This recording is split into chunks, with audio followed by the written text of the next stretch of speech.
कल कश्मीर खामोश था। आज ये रुक ही नहीं रहा।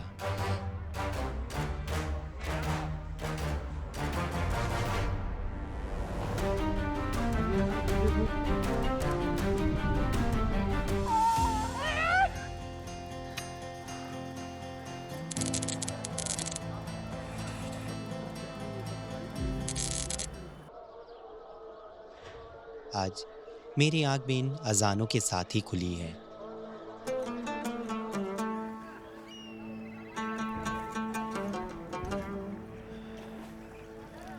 इतनी सुबह भी मैं यहाँ अकेला नहीं हूँ। शिकारे अपने सफर पर निकल चुके हैं।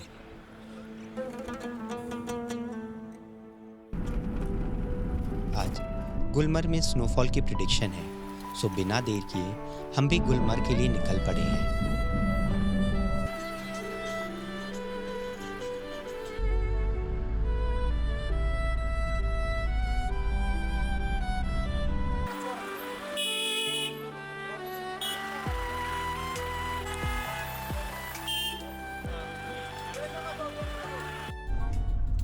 शुरू चालू हो गया। अरे वाह हम लोग का टाइमिंग ऐसा होता है ना जैसे लगता है कि वाह।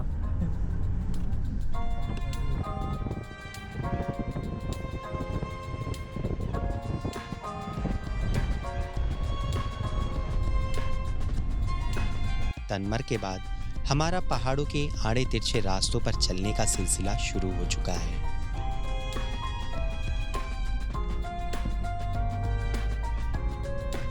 खिड़की के बाहर कभी नारंगी भूरी जमीन दिख रही है तो कभी उजली सफेद बर्फ।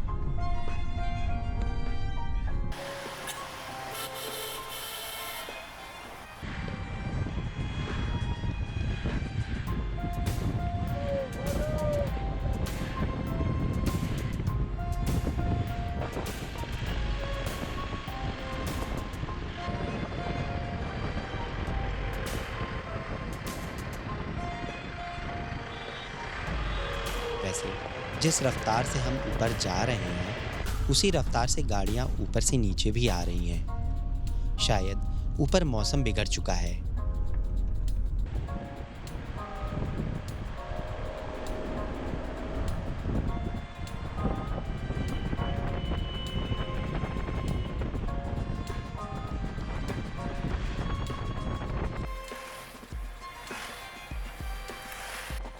इतने सुंदर रास्ते पर एक कतार में गाड़ियों का तेज रफ्तार में चलना बहुत रोमांचक लगता है।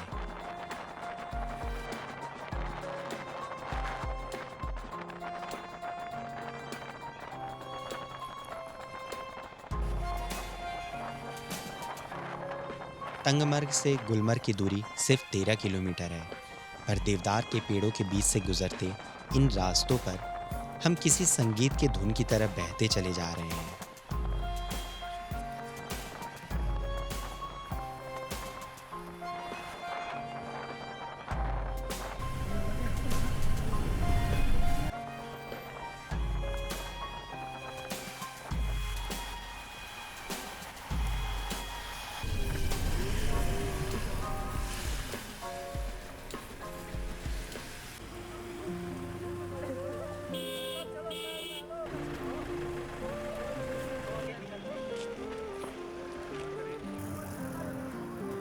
हाँ ये बड़ा गजब सीन आ रहा है ना, ग्रीन और वो।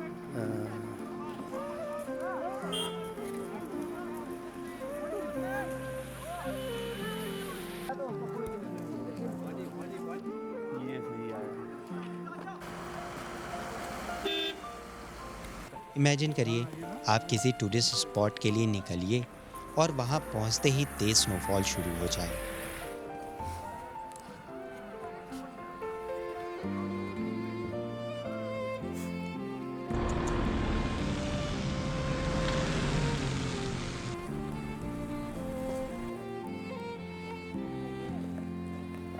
अब मौसम सिर्फ ठंडा नहीं है, बल्कि वो हर चीज़ धीमे कर रहा है।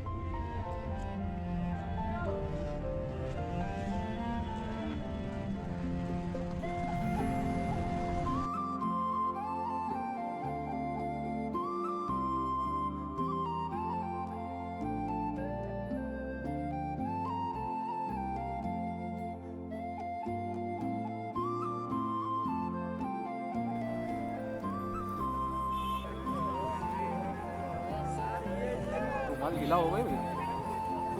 हाँ पीछे पीछे।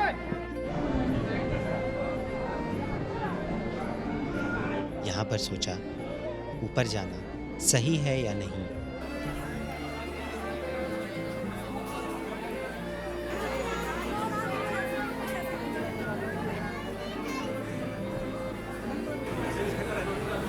एक घंटे लाइन में लगे रहने के बाद हम बोर्डिंग गेट से अंदर तो आ चुके हैं, पर अब भी एक लंबी कतार बाकी है।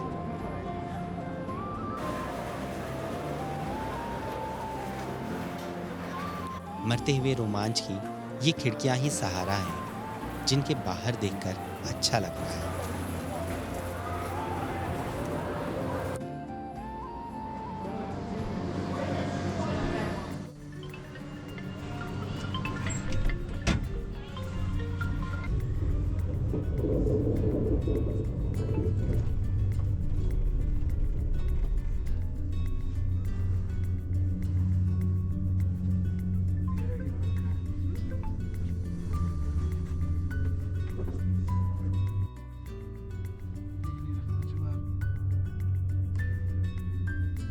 अगर बीच रास्ते में गंडोला ऐसे रुक जाए तो सबसे पहले आपको घबराना नहीं है।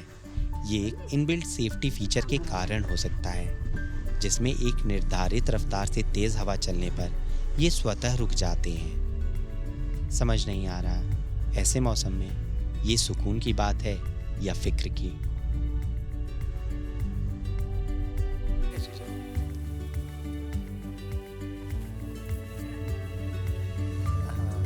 कुछ तो आ रहा है।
हैवी स्नोफॉल के कारण पता नहीं कब लेवल 2 गंडोला बंद हो जाए। सो कांगडोरी उतरते ही हमने अफरवत की गंडोला बोर्ड कर ली है।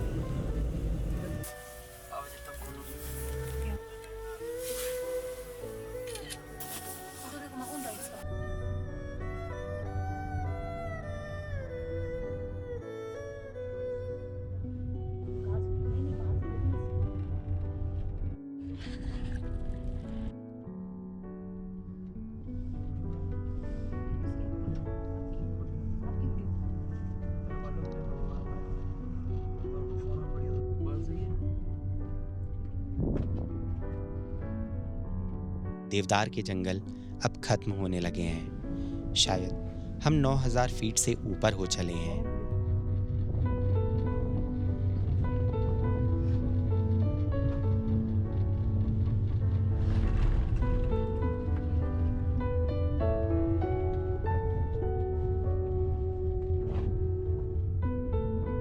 ट्री लाइन खत्म हो चुकी है। मौसम ऐसा हो चुका है कि पता ही नहीं चल रहा कहाँ आसमान है कहाँ जमीन।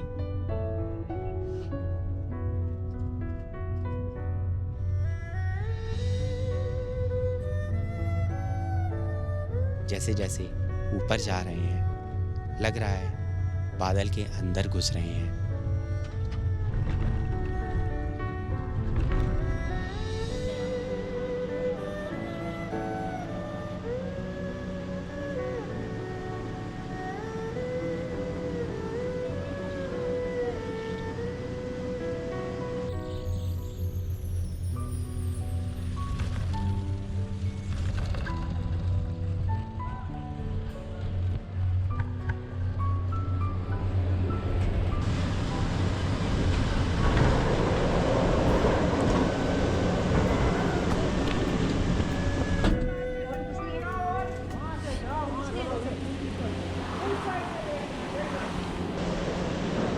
मौसम जहर जानलेवा हो चुका है।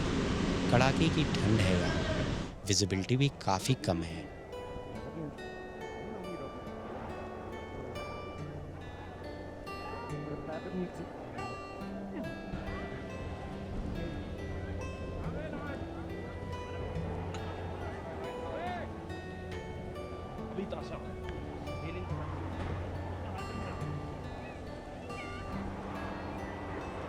ये बहुत स्लिप कर रहा है यार ये तो।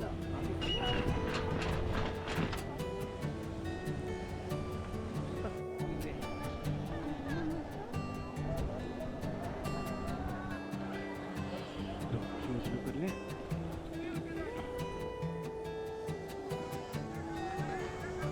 क्या है? शायद ये मेरे लाइफ की बेस्ट मैगी है। 2 मिनट की मैगी पिछले 10 मिनट में भी खत्म नहीं हो पाई है।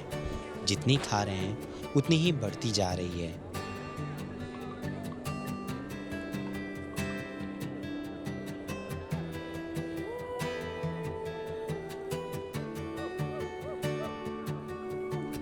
कहते हैं गुलमर्ग, जो लगभग 8,500 फीट की ऊंचाई पर स्थित है, वहां से 30 मिनट में जब आप 13,000 फीट की ऊंचाई पर आ जाते हो तो सांस लेने में तकलीफ होती है।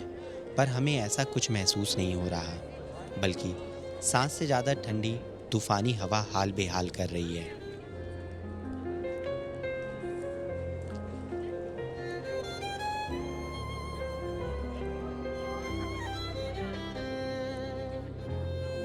फ़ोन अभी -9 डिग्री टेम्परेचर बता रहा है, पर महसूस -15 -20 जैसा हो रहा है।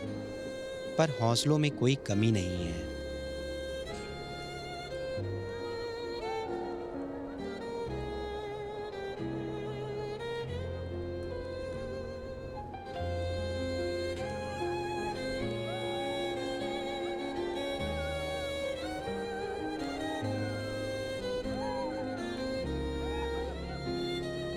चारों तरफ कई फीट गहरी बर्फ ही बर्फ है यहाँ। ये एक ऐसी दुनिया है जहाँ आसमान और ज़मीन दोनों सफ़ेद हैं।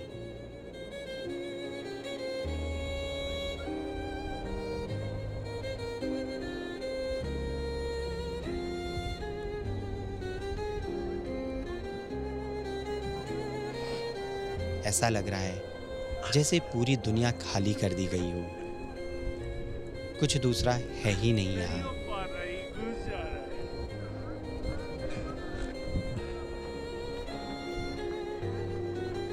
कहाँ है बे?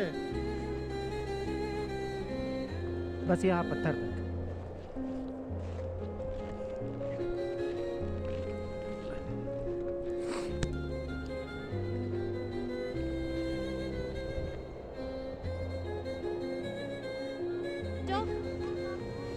अच्छा हाथ पकड़, हाथ पकड़। ओए राइट टाइम में पकड़ा हमने।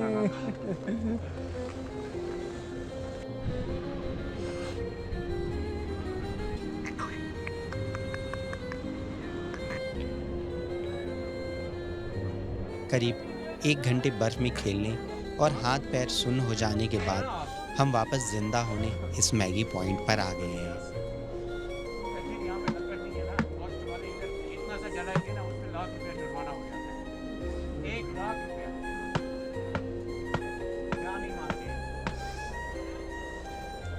भैया अंदर जाओ, अंदर चलो, अंदर लाइटर जलेगा, यहाँ नहीं जलेगा।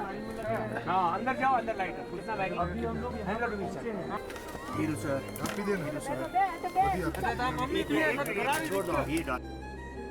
हमारी हालत भी सिलेंडर जैसी हो रखी है।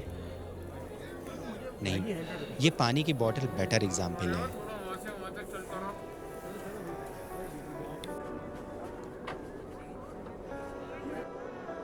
तीन बज चुके हैं, अब हमें वापस जाना होगा।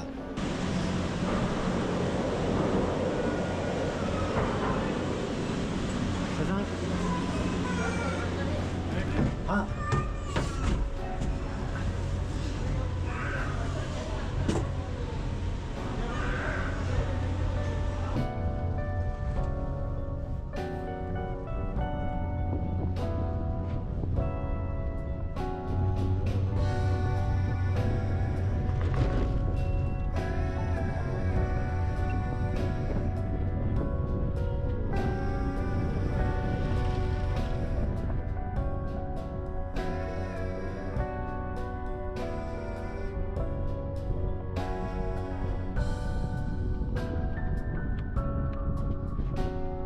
कांगडोरी से skiers and snowboarders in chair car से इस पॉइंट तक आते हैं और फिर स्लोप पे स्लाइड करते हुए नीचे जाते हैं, पर शायद मौसम की वजह से ये खाली है अभी।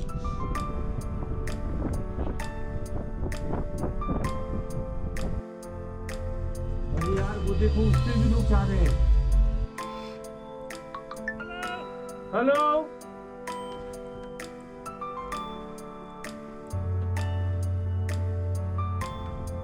वाओ, ये कितना अच्छा एक्सपीरियंस होगा, ओपन चेयर्स पे बैठकर ट्रैवल करना।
जैसे बैट बॉल देखकर क्रिकेट खेलने का मन करने लगता है ना, वैसे ही कुछ मेरे अंदर भी हो रहा है।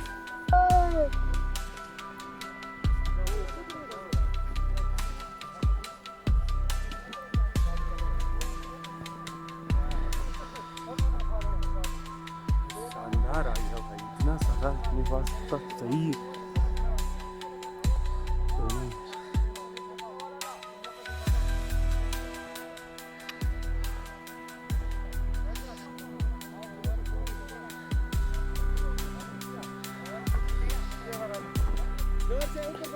स्की वाले पैर और कैमरे वाले हाथ की लड़ाई में हाथ जीत गया।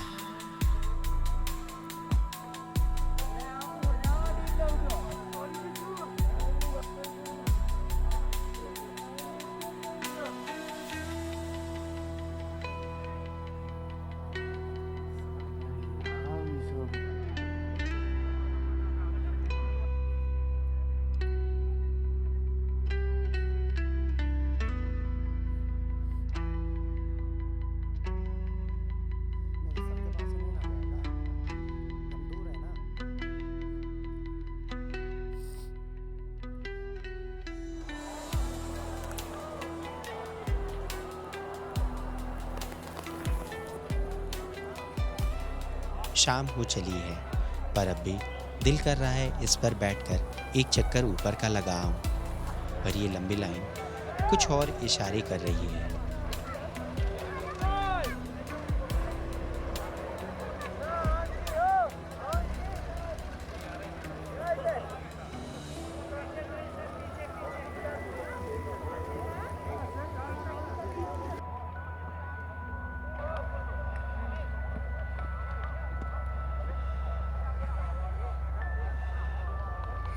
इन सब के बीच लोग फिर भी मुस्कुराना नहीं भूलते।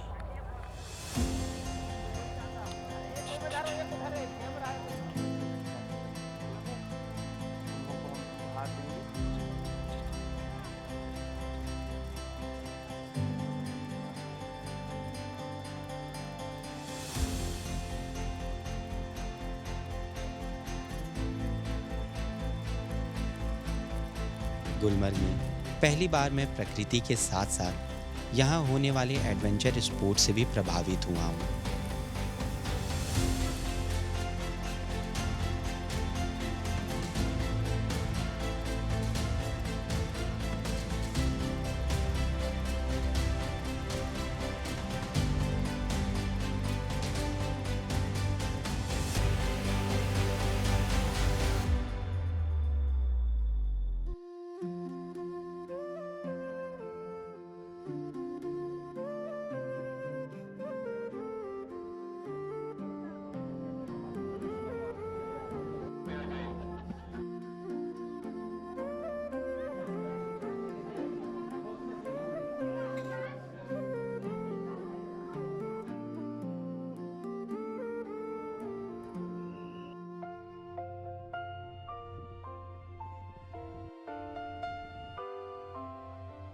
हल्की हो चली रोशनी में तेज बर्फ और उसमें खामोश खड़े पेड़ कैसा एहसास करा रहे हैं, ये आज शब्दों में बयां कर पाना मुश्किल है।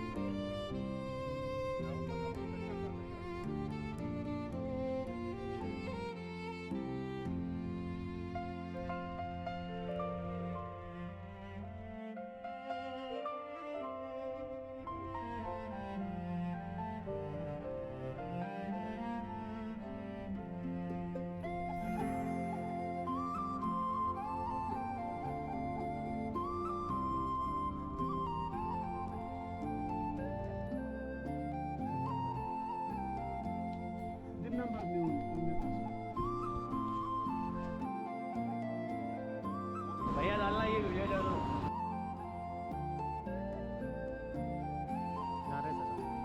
शायद कश्मीर का सबसे अलग रूप उसकी खामोशी नहीं, उसका बदलाव है।